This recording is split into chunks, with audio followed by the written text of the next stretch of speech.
에스겔 20장 27절부터 32절 말씀 저부터 한 절씩 교독하겠습니다. 그런즉 인자야 이스라엘 족속에게 말하여 이르라. 주 여호와께서 이같이 말씀하셨느니라. 너희 조상들이 또 내게 범죄하여 나를 욕되게 하였느니라. 내가 내 손을 들어 그들에게 주기로 맹세한 땅으로 그들을 인도하여 드렸더니 그들이 모든 높은 산과 모든 무성한 나무를 보고 거기에서 제사를 드리고 분노하게 하는 제물을 올리며 거기서 또 분향하고 전 제물을 부어 드린지라. 이에 내가 그들에게 이르기를 너희가 다니는 산당이 무엇이냐 하였노라. 그것을 오늘날까지 바마라 일컫느니라. 그러므로 너는 이스라엘 족속에게 이르라. 주 여호와께서 이같이 말씀하셨느니라. 너희가 조상들의 풍속을 따라 너희 자신을 더럽히며 그 모든 가증한 것을 따라 행음하느냐. 너희가 또 너희 아들을 화제로 삼아 불 가운데로 지나게 하며 오늘까지 너희 자신을 우상들로 말미암아 더럽히느냐. 이스라엘 족속아 너희가 내게 묻기를 내가 용납하겠느냐. 주 여호와의 말씀이니라. 내가 나의 삶을 두고 맹세하노니 너희가 내게 묻기를 내가 용납하지 아니하리라. 너희가 스스로 이르기를 우리가 이방인 곧 여러 나라 족속같이 되어서 목석을 경배하리라 하거니와 너희 마음에 품은 것을 결코 이루지 못하리라. 아멘. 오늘 말씀도 계속해서 하나님이 이스라엘의 역사 속에서 범죄한 백성들의 이야기를 하십니다. 오늘 이 말씀을 통해서 우리가 알 수 있는 몇 가지 내용이 있습니다. 첫째로 알 수 있는 것은 하나님이 주신 땅에서 범죄합니다 라는 것입니다. 하나님이 주신 땅에서 범죄합니다. 이 18절 말씀을 다시 읽어드리겠습니다. 내가 내 손을 들어 그들에게 주기로 맹세한 땅으로 그들을 인도하여 드렸더니 그들이 모든 높은 산과 모든 무성한 나무를 보고 거기에서 제사를 드리고 분노하게 하는 제물을 올리며 거기서 또 분향하고 전제물을 부어 드린지라. 하나님께서 이스라엘 백성들을 가나안 땅으로 인도해 주셨습니다. 그런데 가나안 땅에 들어간 이스라엘 백성들은 무엇을 하였는가? 젖과 꿀이 흐르는 그 땅에서 하나님이 주신 것을 가지고 범죄하였습니다. 우상 숭배를 하였습니다. 가나안 땅에 있던 그 신들을 섬겼던 것입니다. 그러니 하나님께서 보시기에 얼마나 마음이 아프셨겠습니까? 높은 산과 무성한 나무라는 표현이 있습니다. 이것은 하나님께서 주신 그 땅이 풍성하다는 의미입니다. 풍성한 가나안 땅에 들어갔는데 거기에서 제사를 드렸다. 그리고 분노하게 하는 제물을 올렸다. 라고 이야기합니다. 하나님께서 주신 땅에서 하나님의 백성들이 범죄합니다. 여러분, 하나님이 주신 것들로 하나님이 싫어하시는 일들을 한다면 이 얼마나 역설적인 일이겠습니까? 그래서 하나님께서는 27절 말씀에 보면 너희 조상들이 또 내게 범죄하여 나를 욕되게 하였느니라 라고 말씀하시면서 이들이 계속해서 범죄하였음을 강조하고 계십니다. 한두 번 실수로 죄를 지은 것이 아니라 의도적으로 반복해서 죄를 지었음을 하나님이 강조하고 계시는 것입니다. 여러분, 우리는 하나님이 주신 것들로 범죄할 때가 많이 있습니다. 하나님이 주신 은혜로 오히려 우상을 섬기는 때가 많이 있습니다. 하나님은 그것을 다 보고 계십니다. 우리 개개인에게 주시는 것들로 우리가 그러한 반응을 보일 때가 있습니다. 하나님이 교회에 주시는 은혜를 교회가 제대로 감당하지 못하고 엉뚱한 일에 사용하면서 오히려 하나님의 이름을 먹칠하는 일들도 많이 있습니다. 또한 나라와 민족은 어떻습니까?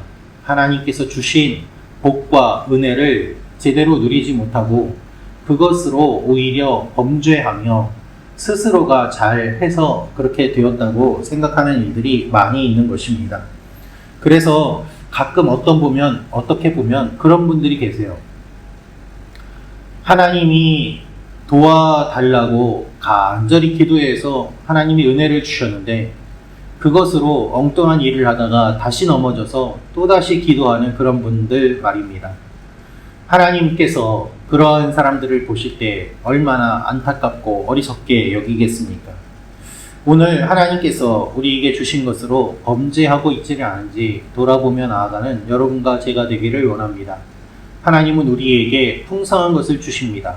그러나 우리는 그것을 어떻게 사용하고 있습니까? 두 번째로 알 수 있는 것은 우상 숭배가 계속되었음을 기억해야 합니다. 우상 숭배가 계속되었음을 기억해야 합니다. 우리 29절 말씀 같이 읽겠습니다. 시작. 이에 내가 그들에게 이르기를 너희가 다니는 산당이 무엇이냐 하였노라. 그것을 오늘날까지 바마라 일컫느니라. 하나님은 너희가 다니는 산당이 무엇이냐라고 물어보십니다. 이것은 몰라서 물어보시는 것이 아니라 알면서도 확인하기 위해서 물어보시는 것입니다. 29절에 오늘날까지 바마라 일컫느니라 라고 되어 있는데, 바마라는 말은 높은 곳, 즉 산당이라는 말입니다. 높은 곳에 올라가면 신하고 가까워진다고 생각하였기 때문에 언제나 높은 곳에 산당을 지었고, 그 산당에서 음란한 행위를 하면 바알과 아세라가 성적인 흥분을 하여서 땅에 비를 내려준다고 생각하였기 때문에 그들은 높은 곳에서 음란한 행위들을 하였습니다. 우상 숭배를 하였습니다. 그런데 이것이 통일왕국을 지나서 분열왕국에 이르기까지 이 가나안 땅에 들어가서부터 했던 이 바알 숭배 신앙이 대를 이어서 계속해서 이어져 내려왔음을 우리는 볼 수 있습니다. 요시야 왕의 개혁 가운데서도 이 산당을 다 없애지 못하는 일들이 일어났던 것입니다. 이들 가운데 뿌리 깊게 박힌 우상 숭배가 없어지지 않았습니다. 자기 자식들을 죽이고 불태우면서까지 복받아야 되겠다라는 이들의 이기적인 마음이 계속해서 이어져 왔던 것입니다. 그래서 그 바알 산당에서 자식들을 불태우고 그것으로 풍성함을 얻고 그 풍성함으로 방탕하고 죄를 짓는 일들이 반복되었기 때문에 하나님은 그것을 너무나도 경멸하시는 것이죠. 여러분, 우리도 이와 같은 모습들이 있습니다. 기독교가 한국에 들어온 지 오래되었지만 교회 다니는 사람들도 전보로 다닌다고 이야기를 합니다. 연예인들 중에 크리스찬들도 방송에 나와서 이야기하는 게 전본 이야기, 타로 본 이야기, 술 먹는 이야기. 여러분, 이것도 믿고 저것도 믿고 그러면서도 양심에 거리끼지 않습니다. 대를 이어 하나님이 싫어하시는 것들을 할 때가 많이 있습니다. 샤머니즘이 여전히 사라지지 않고 무당과 무속들이 사라지지 않고 사람들에게 영향을 끼치고 그리고 끝까지 살아남는 것뿐만 아니라 많은 안 좋은 영향들을 끼치면서 나라를 엉망으로 만들고 사람들을 미혹시키고 악한 길로 빠지게 하는데도 오히려 기독교가 그런 부분들에 대해서 철저하게 대응하지 못하고 우리 민족 가운데서도 하나님이 주신 복을 누리면서 그것으로 점쟁이에게 복채로 갖다 바치는 일들이 얼마나 많이 있습니까? 큰 기업의 결정권자가 점쟁이의 말을 듣고 투자를 하는 것이 지금 한국의 모습 아니겠습니까? 하나님께서 그것을 기뻐하시겠습니까? 이스라엘 백성들이 오랜 기간 동안 이 산당을 없애지 못하고 바알을 섬기는데 그 부모만 섬긴 것이 아니라 대를 이어서 계속해서 이것을 섬겨왔다는 것입니다. 대를 이어서 하나님을 섬기면 천대까지 복을 주실 것이라고 주님이 약속하셨는데 그 약속은 기억하지 않고 엉뚱한 것에만 신경을 쓰며 지낸 것이 이스라엘 백성이기 때문에 하나님이 그 말씀을 하시면서 너희가 지금 포로로 잡혀가 있는 그것이 너희의 죄의 결과다라고 말씀을 하고 계시는 것입니다. 여러분, 이것을 우리가 기억해야 합니다. 우리 가운데도 계속되는 우상 숭배와 죄악이 있을 수 있습니다. 그래서 우리가 끊어야 될 것들을 반드시 끊고 나아가야 하는 것이죠. 하나님이 오늘 우리에게 말씀하시는 것이 무엇인지 생각하며 나아가는 여러분과 제가 되기를 원합니다. 마지막으로 알 수 있는 것은 악한 마음을 품은 것은 결코 이루지 못합니다 라는 것입니다. 악한 마음을 품은 것은 결코 이루지 못합니다. 32절 말씀 같이 읽겠습니다. 시작. 너희가 스스로 이르기를 우리가 이방인 곧 여러 나라 족속같이 되어서 목석을 경배하리라 하거니와 너희 마음에 품은 것을 결코 이루지 못하리라. 이스라엘 백성들은 포로로 잡혀왔지만 과거를 계속해서 답습하고 있습니다. 이방 민족처럼 살아가려고 합니다. 여러분, 이스라엘은 태생 자체가 다릅니다. 하나님이 구원해 주신 백성이고 믿음의 공동체입니다. 출애굽할 때 보면은 히브리 백성들만 나온 것이 아니라 그때에 같이 했던 여러 이방 사람들이 있었습니다.